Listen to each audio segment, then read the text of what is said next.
안녕하십니까. 오늘은 좀 구체적인 이야기를 하도록 하겠습니다. 골인 지점을 잘 설정하고 그 골인 지점을 향해서 달리기 시작해라. 이것을 주제로 이야기하겠습니다. 아리랑 가사에 이런 대목이 있습니다. 십리도 못 가서 발병 난다. 이 말을 발병도 안 나고 잘만 가더라는 어떤 차이가 있는가?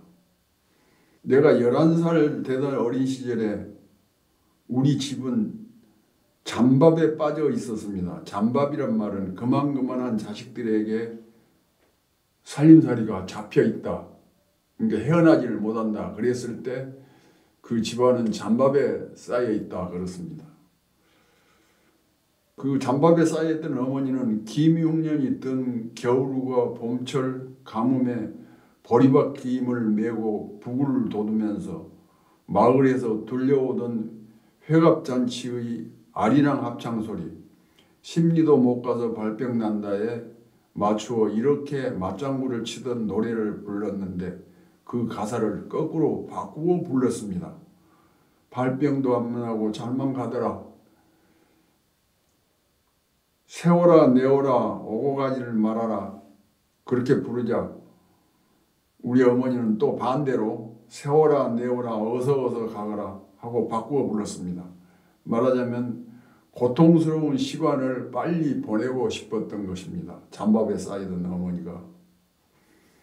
소설가가 된 다음 나는 어머니께서 거꾸로 부른 가사를 주제로 소설을 써야겠다고 마음먹었고 그것을 실현했습니다. 그 소설이 아리랑 별곡이라는 소설입니다. 나는 모든 소설을 쓸 때 반드시 그 소설의 마지막 문장, 주제와 밀접한 관계를 가진 것을 미리 생각해 놓고 거기에 짜 맞추고 이야기를 구성하고 줄거리를 만들어 갔습니다. 그것은 마치 마라톤을 비롯한 모든 달리기 경주하는 사람이 골인 지점을 미리 설정하고 달리는 것과 같은 것입니다.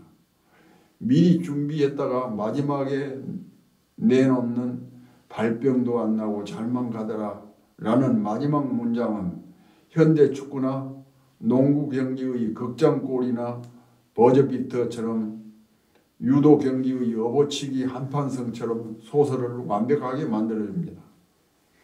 이것은 내 소설 아리랑 별곡을 예로 들겠습니다. 아리랑 곡의 이쪽은 고난과 박해의 삶이지만 곡에 넘어 저편은 평화와 안식과 행복이 기다립니다. 그래서 우리 민족은 고통스러울 때 아리랑 고개를 넘어가자고 노래를 불렀습니다.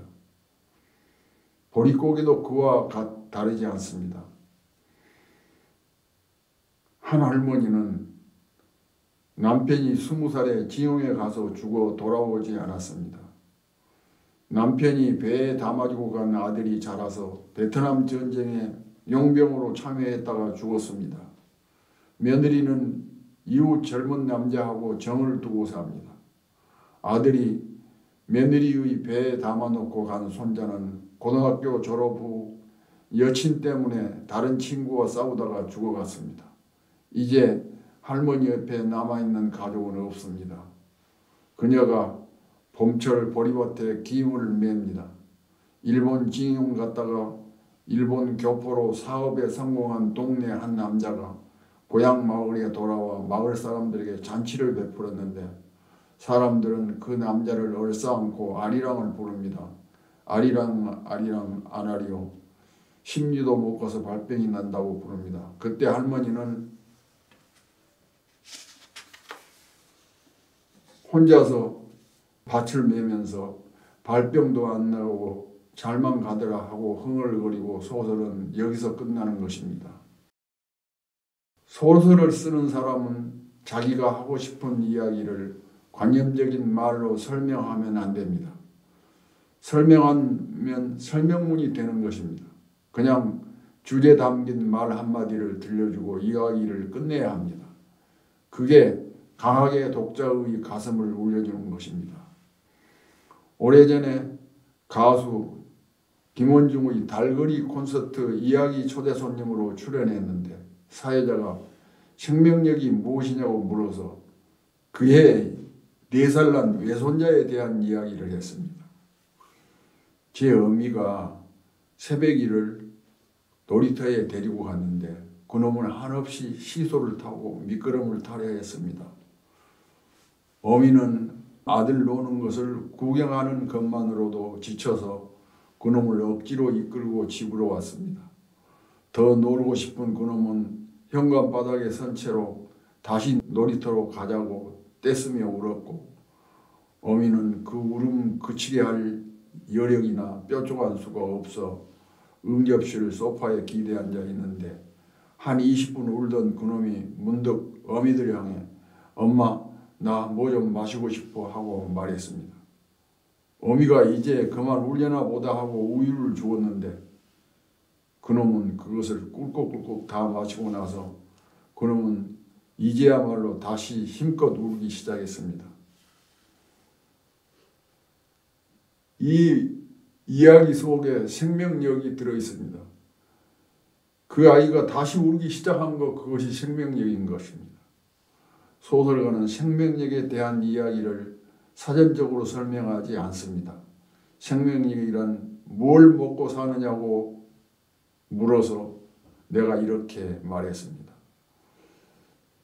서울살이를 하던 어느 여름철 미명의 곡두새벽에 산골짜기 약수터에 가는데 산죽턱에서 한 소리꾼이 소리 연습을 하고 있었습니다.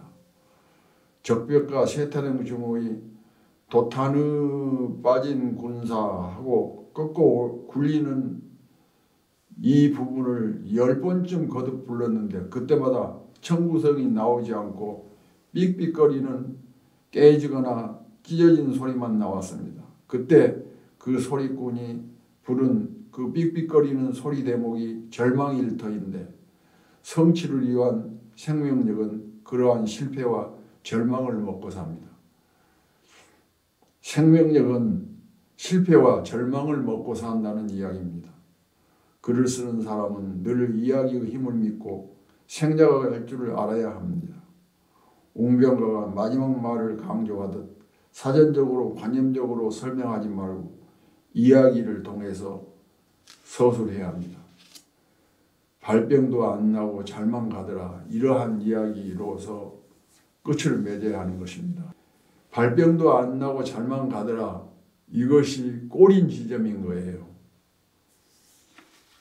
자 그러면 시에서는 어떻게 그 꼬린 지점을 설정하고 시를 써가는지 시에서도 활용되고 있는 소설 방법입니다.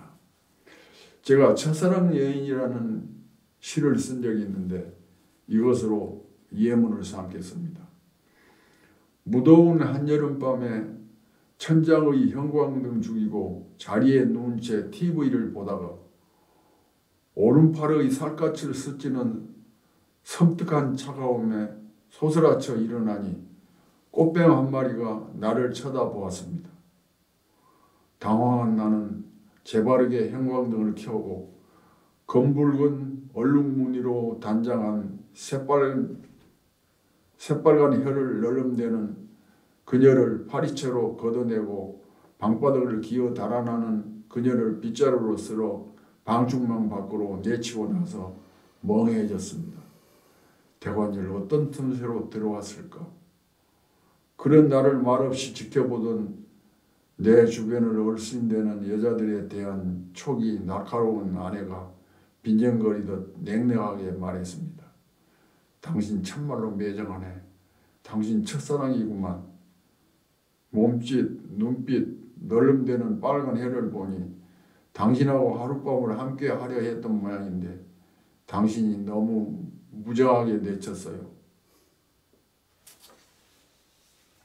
자, 시에서도 이와 같이 꼬린 지점을 마련해 놓고 시를 써가는 방법이 있습니다.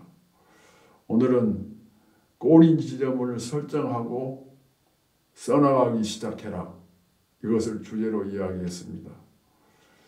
꼬리 지점 설정하려면 많은 생각을 해야 됩니다.